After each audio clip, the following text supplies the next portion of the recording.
Okay, I'm here with Bison women's basketball freshman guard Ashley Wheeler. First of all, thank you for taking the time to do this today. You had 24 points on Saturday here against Grove City, and that was the second time here at home you led the team in scoring. How were you able to go out there on a daily basis and continue to put up numbers like that? I mean, the crowd. I got to give credit to the crowd and the teammates. They're amazing. Pictures all over social media can show it. The soccer team, they lead a lot of the chants in the crowd. Alumni as well.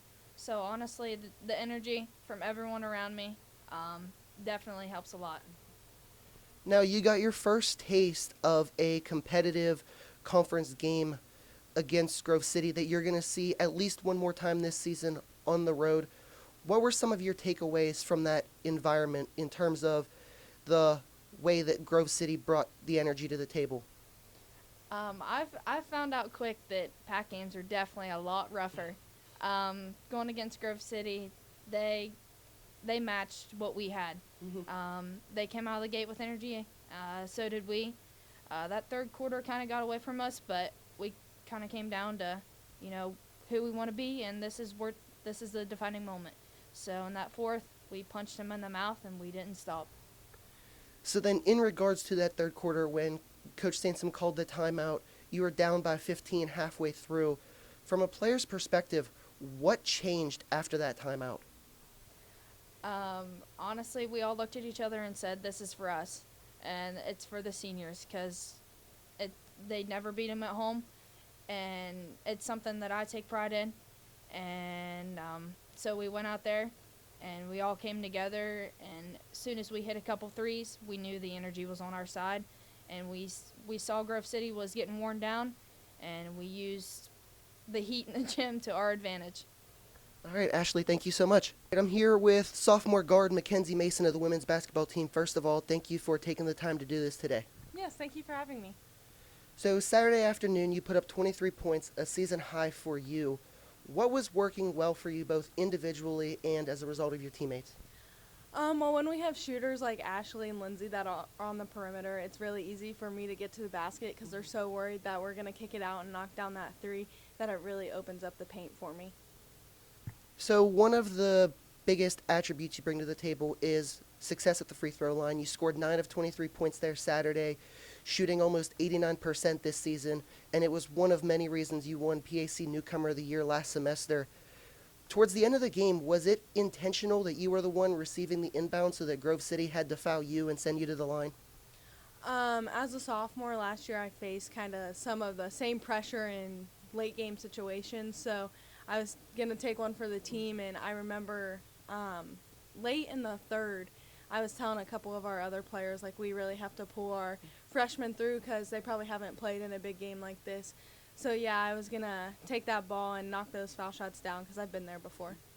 And then one final question. Everybody knew the significance of this game Saturday afternoon. There was a very big crowd that helped you through it. With playing last semester in gyms that didn't allow fans, what was that like for you to experience that kind of a crowd and one that was on your side? The energy from the crowd, man, when it's late in the game and you're tired, there's just one thing you're working for, and it's your teammates and your fans and family watching you and your coaches.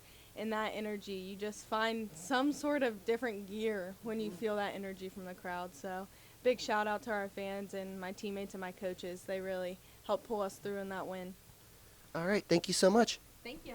All right, I'm here now with the helm of the Bison women's basketball program, Coach Brian Sansom. First of all, Coach, thank you for doing this today. Yeah, thanks for having us, Drew. Appreciate it. First of all, after the game Saturday, does the result now seem any more real than it did then, or do you still have those moments where you have to kind of ask yourself if it actually happened? I got some sleep, so I think it did happen.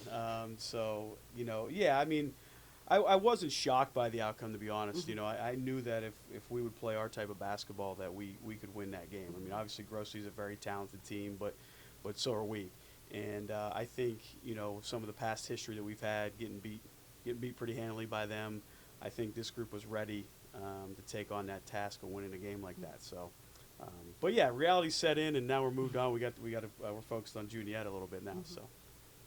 So you knew that game on Saturday wasn't going to be easy from the minute you showed up for warm-ups. How did you keep your team motivated throughout all 40 minutes? You know, we talked about that actually before the game. I said it literally might take 40 minutes for us to win this game. And they had a great surge. Grove City had a great surge there in the third quarter where I got a little worried. Nothing was going right for us. We couldn't put the ball in the basket. We couldn't stop them. I called a timeout. We had a very nice conversation during that timeout. And I think the team did a phenomenal job of responding. And they made a lot of plays. They got us back within 5 before the fourth quarter, and I thought that was huge. But they do a really good job of motivating themselves a lot too, though. So, and they did a really good job finishing out that game. So in regards to that timeout, there was 4.5 minutes left. You were down by 15. It was just a 30-second timeout. So what does that say to you about your team that they were able to take that message in, process it, and then go out and execute in such a short amount of time? I think that's what they do really well. I think we're able to just get a quick timeout to take a little break, stop a momentum run, and really regroup. And I think they've done a phenomenal job of being able to adjust on the fly. You know, we ran a play late in the game that was with a freshman, sophomore, and a freshman. And the play was set up for us to run a fake handoff to get a layup. And we did that in the midst of a 7-second break in between a turnover by Grove City. So that's the type of players we have, and that's why I think you'll continue to see success out of those moments. Well, Coach, you're 5-1 to start the year, best start in over 19 years. How is this group different than the groups you've coached here in the past? You know, this group's really they're bought in. They bought in from the summer into the preseason, and they bought into what we're doing on both offensively and defensively. And it really it starts a lot. It's dictated a lot by what we do in practice. They've really started to challenge each other in practice and take practice a little bit more serious. But also we continue to have fun, but really know that we have to push each other every day, and we have to make each other better. So that way, when we get out on the floor, it's not as hard to do against another team. All right, Coach, thank you so much. We'll talk to you tomorrow night. Thank you.